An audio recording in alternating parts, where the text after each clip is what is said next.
Trapped by the belief that I'm not good enough, bound by the limitations and the lies that consumed my world, this was me. It wasn't until I took the biggest leap in my life to know and trust the power within. And it was at that moment I made a choice. My past will not define me anymore. Hello, I am Teri, and I know I am not alone in this. Over the years, I have found that the number one mistake that we make is that we get in the way of our own success story. Yes, I said it. On this show, together we'll tackle limiting beliefs, self-sabotage, getting stuck, fear, doubt, overwhelm, and the imposter syndrome. Join us on this journey designed to transport you beyond your limitations to a world where anything is possible. This is Talking with Teri.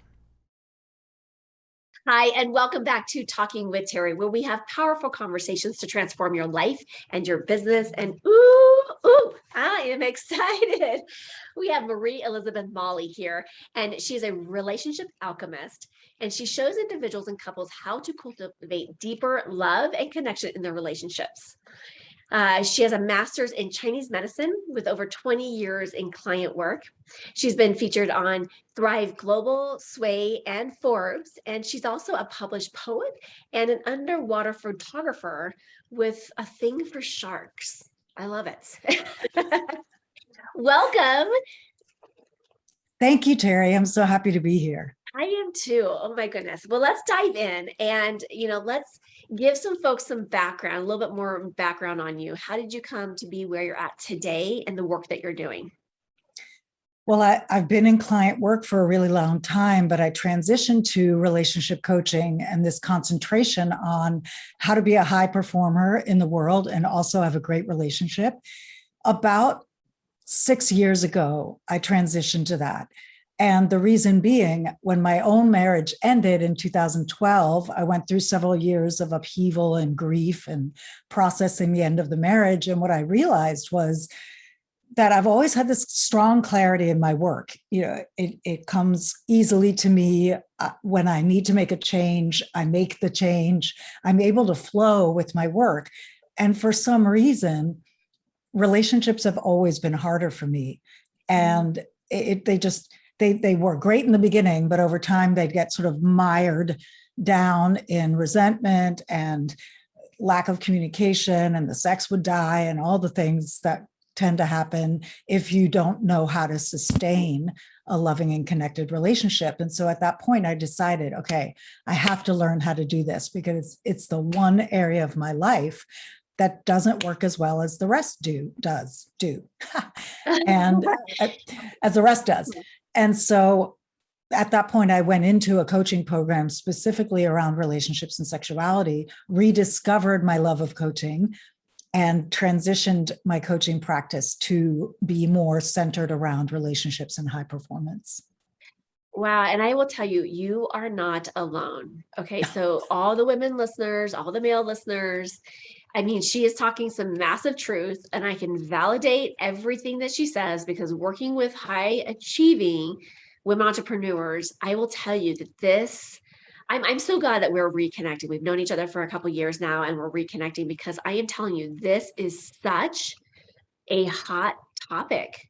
And I think more so in the last couple of years even, but I think, so tell us, what do you see relationships? What do you see kind of the breakdown of that? Well, the primary breakdown is that we don't prioritize our relationship as much as we do our work. And there are many reasons for that. However, and part of it is passion, right? We're passionate. Yeah. If you're a high achieving entrepreneur, you have to love what you do because you're putting in crazy hours, you're extending yourself, you're pushing yourself, you're confronting your barriers and overcoming them. You're doing all this deep personal growth work, really, to have a successful business.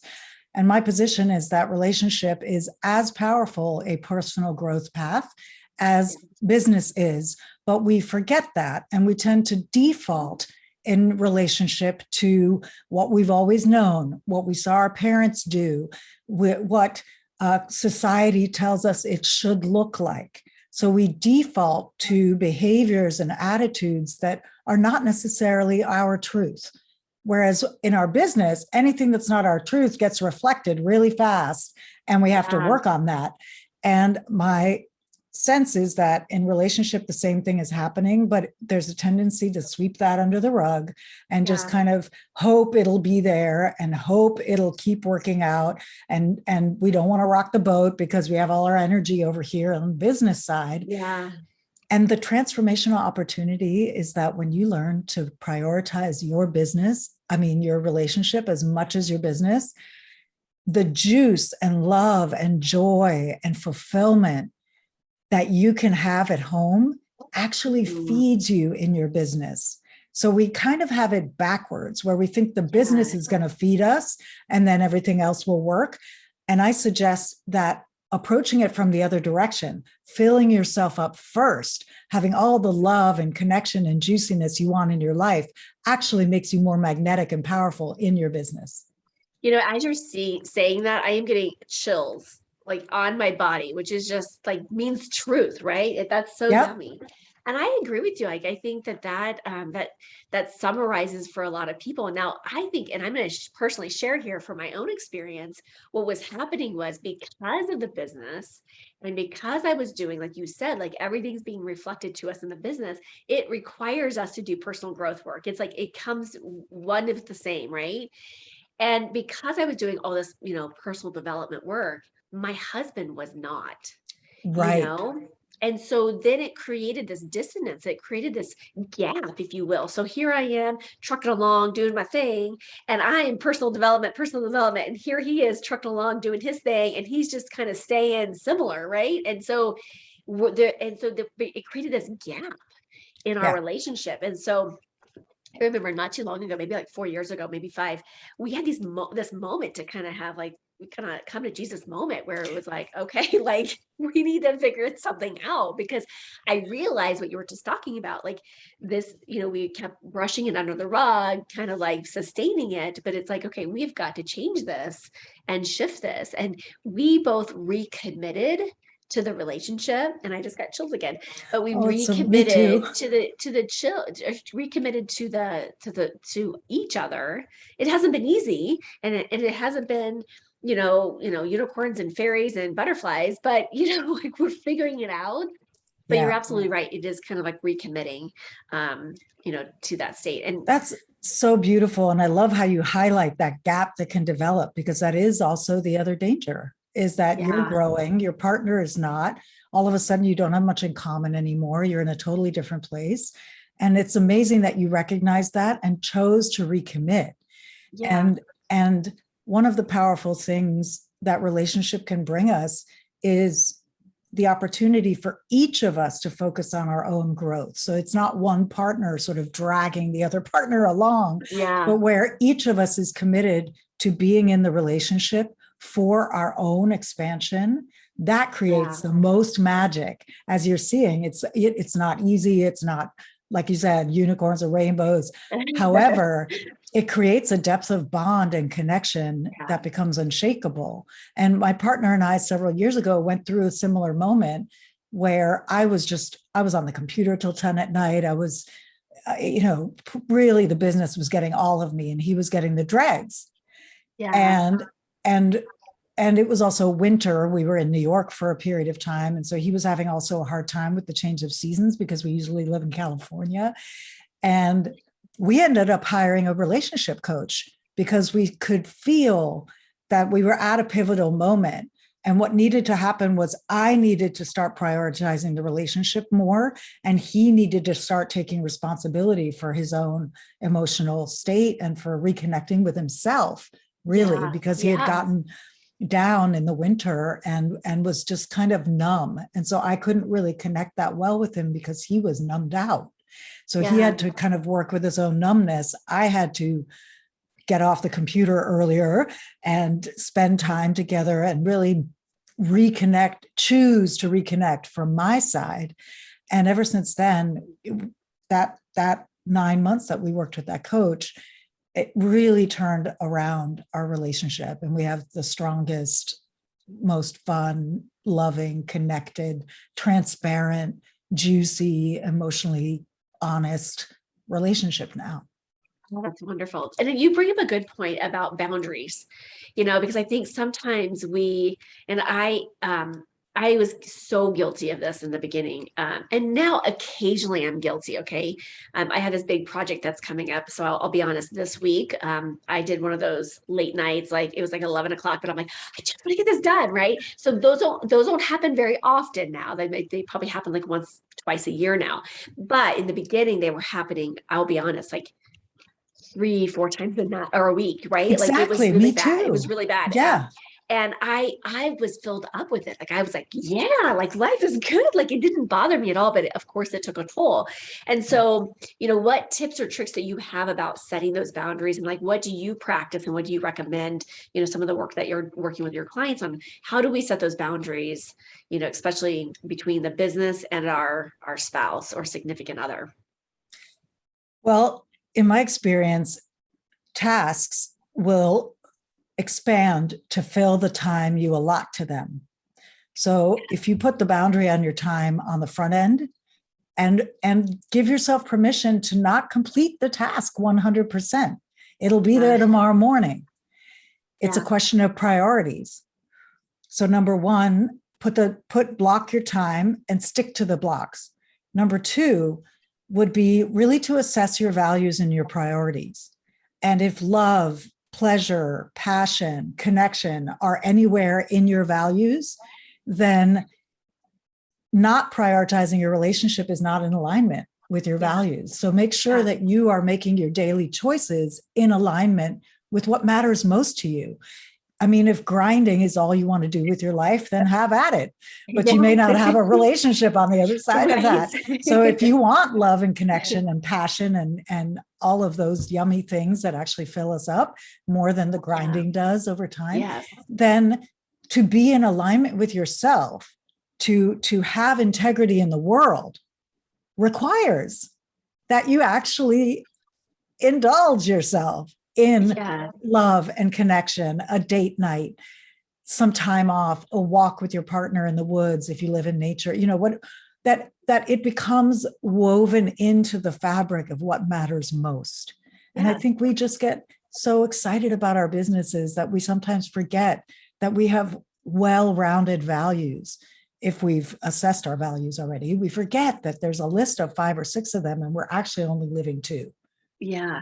Yeah, I agree. I mean, values is so key. And I agree with you, like that the time expansion piece, you're absolutely right. And I had a client just this week, and she said, I've been not honoring my boundaries. I've been leaving and getting home at like 6 or 7, and that's not okay with my spouse. And she said this though, and I'm going to probably butcher this now, but she said, it is not fair to my spouse to get the leftover parts of me and my business gets the full part of me. And I was like, just the way she said it was just so beautiful. But I was like, yes, like it's absolutely, think of it that way. Like, we keep, we are got to keep our buckets full, but then during the day, we are emptying our buckets to everybody else and everything. And then they would come home and we're like, here's a teaspoon of my joy. It's all I got left, exactly. All I got left. But, and that's why we have to flip it. Yes, I love that. And really committing to that. And so she's like, you know what? And you know what she said? And I love this. She said, I told him I'd be home by 5:30, but you know what? I'm going to surprise him and be home by 5. And I was like, that's beautiful. Right. And so and I said, let's work on, at the end of your day. So, and I feel like sometimes with high achieving women, like we want to have everything buttoned up. We want to have a completion, and that that never happens because, I remember reading this book one time and it says, when you die, your inbox is always going to be full, That's right. it's just, it's okay. Right. Yep. But at the same time, it's like, okay, how do I button this up enough to where I have peace? And I create peace within so that I can go home and not be so scattered. And so, at the last 20, 30 minutes of your day, wrapping up, planning out your day. Okay, this didn't get done. Let's go tomorrow. This is done, off my plate. Like wrapping everything up and kind of kneading it up as much as you can. And then being like, okay, that drive home, or, that drive from your walk from your office to your, home space, whatever that situation is for you, that's where you can be like, okay, God, and I'm home. I am now engaging back into this role and having kind of like so for some Yeah. people, it's almost like a disconnect, right? And just being, okay, Yes. especially if you work from home. So many people are working from home now. It's like creating that separation from work and What I'm home. hearing, that was so beautifully articulated. What I'm hearing you say is the importance of the transition. And Yeah. here's something I think we don't always do well is transitions. We Yeah. work up until the last minute and then we're going and we're running and transitions are key. And this is something that will transform your relationship. Exactly how you described it. If you wrap up the day and then you give yourself a few moments. It doesn't have to be an hour. I mean, if you have an hour, great. But if you don't have an hour, you can take 10 minutes, 5 minutes, and consciously transition yourself out of CEO mode and Yeah. into luscious woman mode, as I like to I call it. love it. I love it. It sounds And juicy. it's juicy, right? And so that when you encounter your partner again, you are already receptive, you are already embodied, you are already ready to be connectable and connected, and you're not carrying the residue of the day in the same way. You're not coming in CEO mode, barking orders about what needs to happen, right? Because that just is not necessarily going to benefit your partnership. Yeah. And so it's on us to navigate our own transitions, and it's on our partners to navigate theirs, right? I'm not saying do all the emotional labor for everybody. I'm saying handle your own. And if that means if you do work at home, one of a great transition I find that puts me into luscious space is to take a bath. Take a 20-minute Epsom salt bath with some oils, light a candle, listen to music. And I come out of that bath and the day is over and I'm ready to spend time with him. It can also be taking a walk. It can be, if you only have 3 minutes, put a song on that you love and dance to it. You just need to shift the energy somehow. Yeah, I agree with you. Shifting that energy is powerful and profound, and getting yourself back in the state of like being here, being now, right? Like it's just, I love that. I think that's brilliant. So let me ask you this, because this came up when you were talking earlier about, you know, for those that have those relationships where they feel, because I feel like I've had like this happens a lot in some of the clients that I work with, is that they feel like they're dragging their spouse along the journey with them. Any thoughts or just awarenesses around that element of how we can support? Because I think that that's a big one, and I think we could go into another whole segment around just this topic, because that is definitely, there's an energy around it, right? And so I think that I always come from like that energetic perspective, and so there is just this heavy energy Yeah. that women feel. Agreed. And I have a kind of contrarian. I would love to hear what you have to say about this. I have something pretty contrarian to say at the moment. Love it. About okay, it. Let's go for it. Which is, we as high achieving women value pushing ourselves, driving, being better, becoming better, growing. And that's our value. Yeah. That may not necessarily be the highest value for our partner. Our partner may be someone who loves to serve, loves to be there, be constant, be solid. And this kind of drivenness that some of us can fall into, I've certainly fallen into drivenness in the past, doesn't, just because we're driven doesn't mean they should be or have to be. Right. And so my invitation is to look at what you can appreciate about your partner instead of looking at how you wish they were different. Yeah.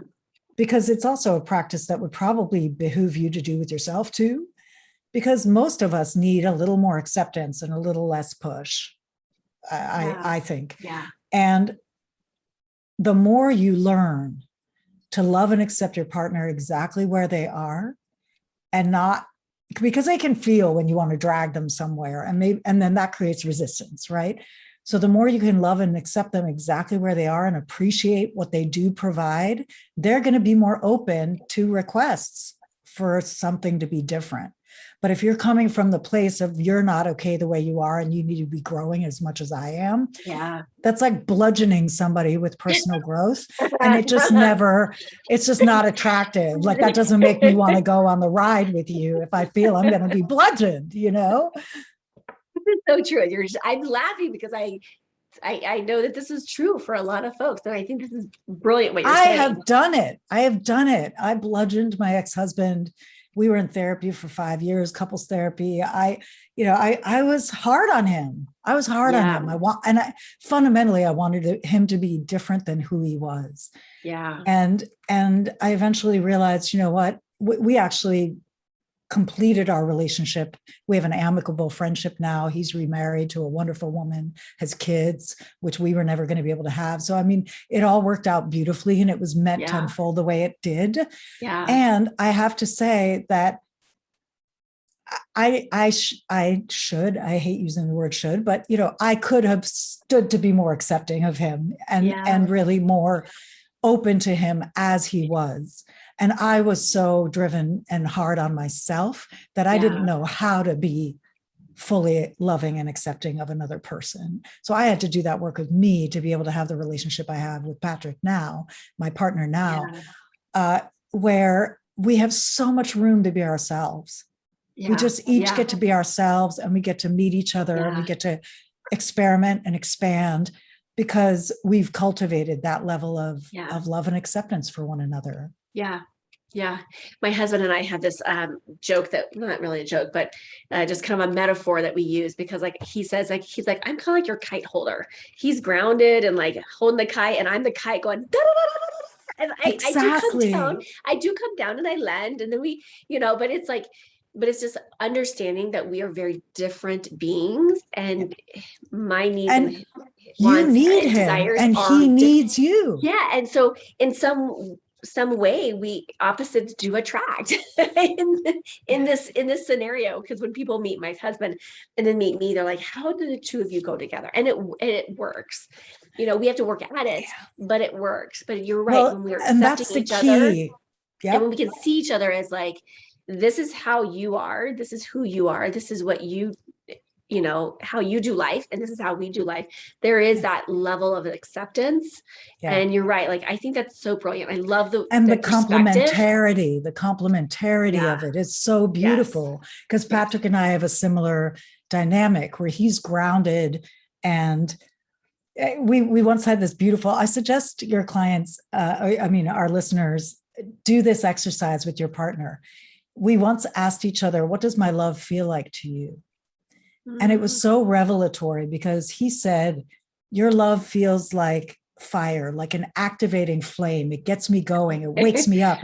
It pushes me, you know, because I'm very like you, I'm high energy, fiery, high energy. And my answer was, your love feels like a memory foam mattress that I can just sink into and be completely supported. And that led to a conversation where we really realized, you know, each of us offers the other a nutrient that the other needs, right? So we each have our own way of being. And that way of being offers a complementary, like you and your husband, a complementary energy that the other one needs. Because for me, I'm learning to ground myself more all the time, but without some grounding presence in my life, it's easy for me to spin out.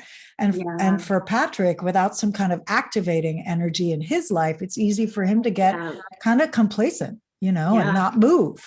So we each offer something necessary to the other. And I think the more you can get clear in your relationship, what it is that you each offer each other and how important that is, then you can be at peace with the differences and stop trying to haul him along or her along. Yeah. This is beautiful. I love the way you have that perception of, you know, how can we make relationships work, you know, and be this, you know, life-giving energy, you know, because when we can be in that place of receiving love, giving love, you're right, it absolutely contributes in all aspects of our lives. So I absolutely love this. So where can people find more about you? Well, the best place is to go to my website, which is relationshipalchemy.com. And I also have a quiz there that's titled, What's Your Relationship Style? And you're invited to take the quiz. I've identified 4 stages of consciousness we tend to inhabit as we relate to ourselves and others. And it's good to know what stage you're at. And then in the follow-up resources, you'll discover, okay, what can I focus on to expand into another stage? These 4 stages are happening all the time. Growth is not a linear process. Yeah. So we might be super advanced in one area of our life and kind of remedial in another, and that's okay. Yeah. Right. And so, but the idea is, well, what do I need to focus on to expand my range? And you'll receive all that information in the follow-up resources. Oh my goodness. I love taking quizzes and learning more about myself. I'm like a quiz and, assessment junkie. So I'm going to go take the quiz. I'm going to make my husband take it too. Cool. Awesome. And I'm curious, like how do we rate? How do we, so I love it. So I'm going to invite all the listeners, go jump over to our website, take the quiz just out of curiosity, like how can it help support you? Right. So, oh my goodness. Thank you so much for being here. Thank you. I mean, I truly, before we started this show today, I said, oh my goodness, like this is so needed right now. And I think just energetically what's happening in our world, and we're being thrown a lot of different things in our place and space. And so, this is really important work to ground in the relationship. And even if you don't have a relationship, if you're not actively in a relationship, all of this stuff can be beneficial in understanding what we are doing and what, who we're attracting, who is that next person that we're going to invite into our life to be a life partner. So I just think the work that you do is so powerful. And it applies to how we relate to our families, how we relate to the people we work with, how we relate to our team, how we relate to our friends. We're in relationship all the time. We just happen to have a lot of focus often on the intimate, on the romantic relationship. But how do we relate better to ourselves and everyone in our lives? It all applies. Yeah. Oh, so good. Well, thank you so much. We'll have to have you come back on. Seriously. I love that. So much fun. So thank you so much for your time today. Thank you. I love talking with you, Teri. Thank you so much. I am so grateful that you joined me for this episode. If you've enjoyed this, then there's just one thing that I would like you to do. Click to subscribe and leave me a rating and review.